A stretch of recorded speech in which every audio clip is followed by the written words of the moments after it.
কাজ করছেন তারাও কিন্তু ক্ষতিগ্রস্ত হয়েছেন। কারণ এখানে প্রচুর পরিমাণে মালামাল ছিল, যেগুলোতে প্রায় লক্ষ লক্ষ টাকার পণ্য সামগ্রী এখানে মজুত করা ছিল, যার ফলশ্রুতিতে এখন তারা এই ক্ষতি কিভাবে কাটিয়ে উঠবেন, কিভাবে এই ক্ষতি পুষিয়ে নেবেন সেটি নিয়ে কিন্তু দুশ্চিন্তাগ্রস্ত হয়ে পড়েছেন। এখানে একটি প্রতিষ্ঠানের মালিকও এসেছিলেন, তিনিও কিন্তু এসে সেই চিত্র দেখার পরে কান্নায় ভেঙে পড়ছিলেন। এছাড়াও গণমাধ্যম কর্মীদের দু একজন ভেতরে প্রবেশ করার সুযোগ পেয়েছিলেন শুরুর দিকে, তারা যেটি জানিয়েছেন আমাদেরকে যে আগুনের তীব্রতা এত বেশি যে এই আগুন নিয়ন্ত্রণ আজকে সারা রাত তেও সম্ভব হবে কিনা সেটি আসলে বলা মুশকিল।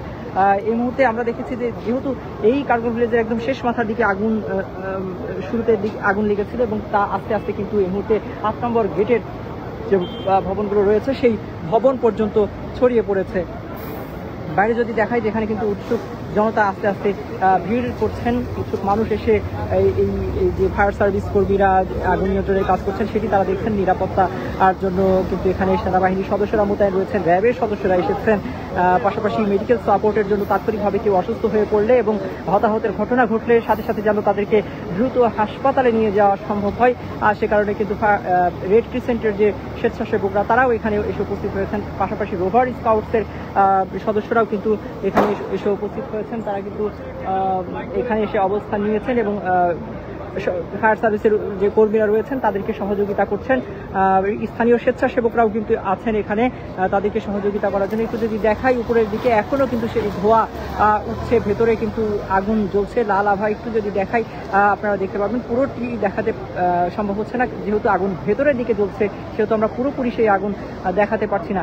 একটু দর্শক আপনাদেরকে জানিয়ে রাখি যে এই যে অগ্নিকাণ্ডের ঘটনা, আজকের এই অগ্নিকাণ্ডের ঘটনা দিয়ে অর্থাৎ হযরত শাহজালাল আন্তর্জাতিক বিমানবন্দরে যে অগ্নিকাণ্ডের ঘটনা ঘটলো, এই ঘটনা দিয়ে গত 5 দিনে 3টি অগ্নিকাণ্ডের ঘটনা ঘটেছে।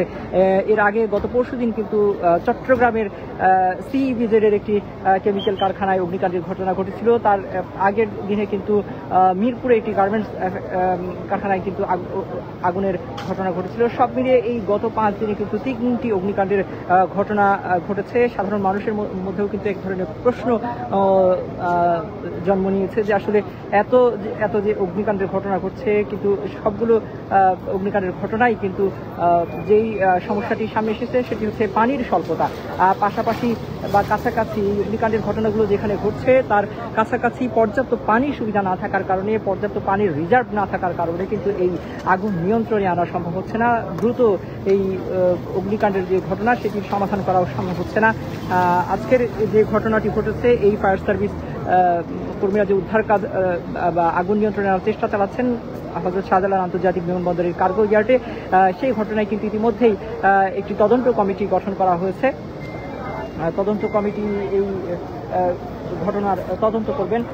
এই মুহূর্তে সর্বশেষ যে পরিস্থিতি সেটি আপনাদেরকে দেখানোর চেষ্টা করছিলাম। একটু আপনাদেরকে জানিয়ে রাখি যে এই যে অগ্নিকাণ্ডের ঘটনা হযরত শাহজালাল আন্তর্জাতিক বিমানবন্দর, সেই ঘটনার পর থেকে অর্থাৎ অগ্নিকাণ্ড যখন শুরু হয় সেই সময় থেকেই কিন্তু এই শাহজালাল আন্তর্জাতিক বিমানবন্দরের সব ধরনের বিমান ওঠানামা বন্ধ ছিল। এখনো কিন্তু সেটি শুরু হয়নি, যেহেতু এখনো আগুন নিয়ন্ত্রণে আনা সম্ভব হয়নি। তবে কর্তৃপক্ষ জানিয়েছে যে 10টার পরের যে ফ্লাইটগুলো রয়েছে সেই ফ্লাইটগুলো নির্ধারিত সময়ে ছেড়ে যাবে, এরকমটি কিন্তু জানানো হয়েছে। এখনো পর্যন্ত কিন্তু ভেতরে প্রবেশ করছেন, ইমিগ্রেশনে প্রবেশ করছেন, কিন্তু ফ্লাইট এখনো ছেড়ে যাওয়ার খবর আমরা পাইনি। সব মিলিয়ে এখনো কিন্তু এই শাহজালাল আন্তর্জাতিক বিমানবন্দরের কার্গো ইয়ার্ডে আগুন কিন্তু দাউ দাউ করে জ্বলছে, এখনো আগুন নিয়ন্ত্রণে আনা সম্ভব হয়নি। সবশেষ পরিস্থিতি নিয়ন্ত্রণে কিন্তু যারা এই গত 8 ঘন্টা ধরে যে ফায়ার সার্ভিস কর্মীরা অক্লান্ত পরিশ্রম করে যাচ্ছেন, তাদের পাশাপাশি আরও কর্মীরা কিন্তু আসছেন। তারা কেউ কেউ একটু করে বিশ্রাম নিয়ে আবারও যুক্ত হচ্ছেন। সব মিলিয়ে এখনো পর্যন্ত যে চিত্র দেখতেই পাচ্ছেন যে এখানে সবাই অপেক্ষায় রয়েছেন, উৎসুক জনতা আগুন নিয়ন্ত্রণে আসছে কিনা। আর অন্যদিকে ফায়ার সার্ভিস কর্মীরা কিন্তু আগুন নিয়ন্ত্রণে আনার চেষ্টা করছেন। ভেতরে কাউকে প্রবেশ করতে দেওয়া হচ্ছে না, কারণ কাজে বাধাগ্রস্ত হতে পারে। সে কারণেই মূলত এই এরিয়ার মধ্যে কাউকে থাকতে দেওয়া হচ্ছে না, দাঁড়াতে দেওয়া হচ্ছে না। সব মিলিয়ে এখনো পর্যন্ত আগুনের যে পরিস্থিতি সেটি আপনাদেরকে দেখানো দেখানোর চেষ্টা করলাম। পরবর্তীতে আসলে কি অবস্থা হচ্ছে, কতক্ষণে আগুন নিয়ন্ত্রণে আসবে সেই চিত্র এবং সবশেষ পরিস্থিতি আপনাদের দেখানোর চেষ্টা করব। সেই পর্যন্ত যুগান্তরের সাথেই থাকুন।